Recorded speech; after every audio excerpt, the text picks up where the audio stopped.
নমস্কার বন্ধুরা, দেখতে পাচ্ছেন যে এই মুহূর্তে এই তিনজন ব্যক্তি এগিয়ে চলেছেন জাল নিয়ে। আর এই জালে পার্শে মাছ ধরবেন এনারা। জোয়ার প্রবেশ করছে আমাদের এই মৌসুমীদ্বীপের মোহনায়। তো এনাদের এই টানা জাল আজ দেবেন এই নদীর মোহনায়। চলে মাছ পড়েছে, কিছু মাছ এনারা ধরেছেন, দেখি। ও সাবাস, অনেক মাছ আছে এই জালে পড়েছে দাদা, এই জালে পড়েছে। বাহ বাহ বাহ। তো তাহলে ওই জাল দেওয়ার জন্য আরেকবার এনারা প্রস্তুতি নিচ্ছেন। আপনাদেরকে দেখাবো আমি যে কি পদ্ধতিতে এই জাল থেকে এনারা পার্শে মাছ ধরেন। সঙ্গে থাকুন আর শেষ পর্যন্ত দেখতে থাকুন আজকের এই মজাদার ভিডিও।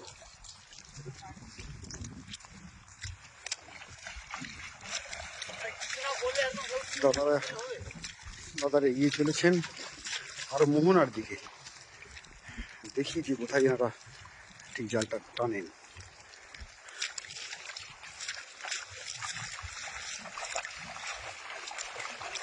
আর এই যে মৌসুমীদ্বীপের এই যে মোহনা বা এটা যে সল্ট ঘিরি নামে পরিচিত এই গ্রামটা, কারণ হচ্ছে বন্ধুরা দেখুন, এই যে একটা ইটের ভগ্ন স্তূপ আপনারা দেখতে পাচ্ছেন, এখানে কিন্তু একটা সময় লবণ ফ্যাক্টরি ছিল, মানে নুন উৎপাদন করা হতো। তো বিশাল বড় একটা কোম্পানি ছিল যেখানে লবণ উৎপাদন করা হতো। সেই লবণ ফ্যাক্টরি পুরোটাই সমুদ্রের গহ্বরে তলিয়ে গেছে। আর এনারা ঠিক এই জায়গায় জাল দেওয়া শুরু করলেন। তো দেখবো শেষ পর্যন্ত এই জাল এনারা কীভাবে দেন এবং এই জাল থেকে কীভাবে এনারা পার্শে মাছ বা অন্য কোনো মাছ ধরেন। তো সঙ্গে থাকুন বন্ধুরা।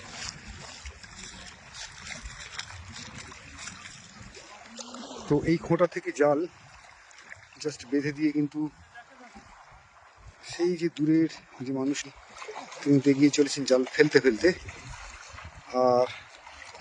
আর সঙ্গী সাথী দুজন আছেন, ওনারা কিন্তু জালটাকে অপারেটিং করছেন।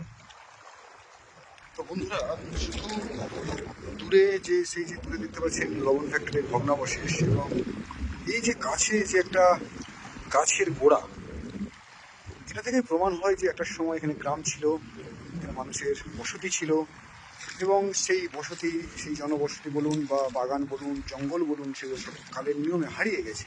সমস্ত কিছু ধুয়ে মুছে গেছে এবং তার ভগ্নাবশেষ আজ সেখানে সমুদ্র খেলছে, এবং ঠিক সেখানেই আমাদের এই জাল দেওয়া চলছে। তো এই দাদাদের বাড়ি কি এখানেই দাদা? হ্যাঁ, আমাদের বাড়ি আপনার বাড়ি এখানে, তাই তো? তো পার্শে মাছ আজকেই ধরতে এসছেন না প্রায় ধরেন এখানে? প্রায় ধরেন না? তো জলে কতক্ষণ থাকবে এই জালটা? 10 থেকে 15 মিনিট থাকবে, তাই তো? তো জাল দেওয়া শেষ হয়ে গেছে। এখানে জল বেশি নয়, এই 1 হাঁটুর মতো জল আছে বন্ধুরা।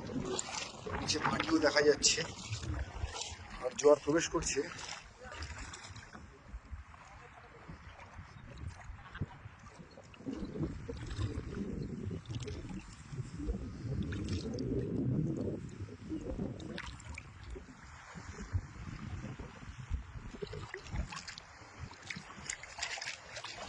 তো এবার কি জাল টানা শুরু হলো দাদা? হ্যাঁ হ্যাঁ,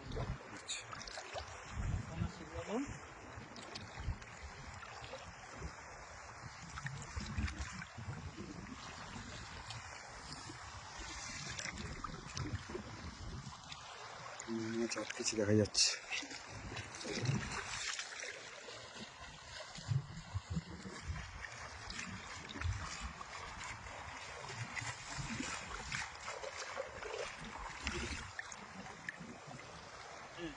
হ্যাঁ,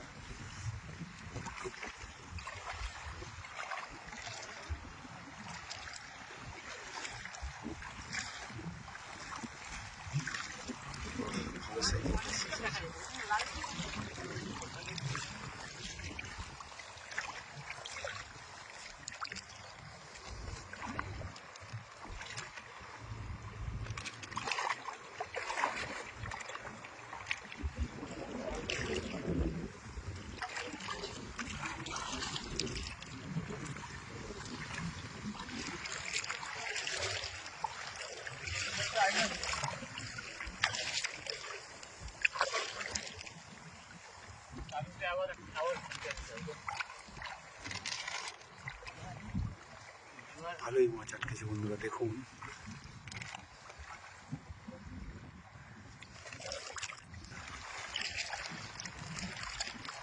ভালোই মাছ পড়েছে কিন্তু জালে।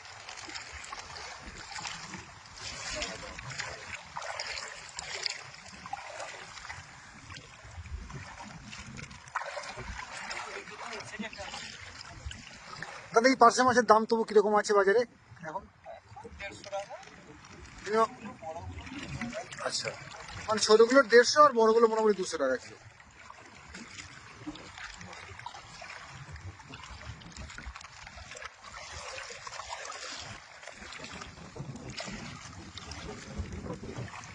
সাবাস।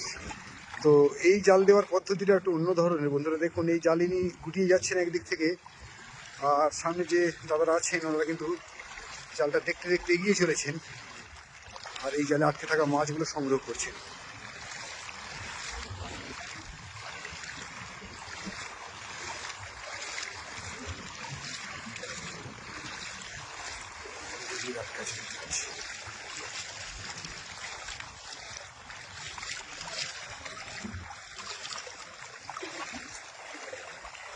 বাহ।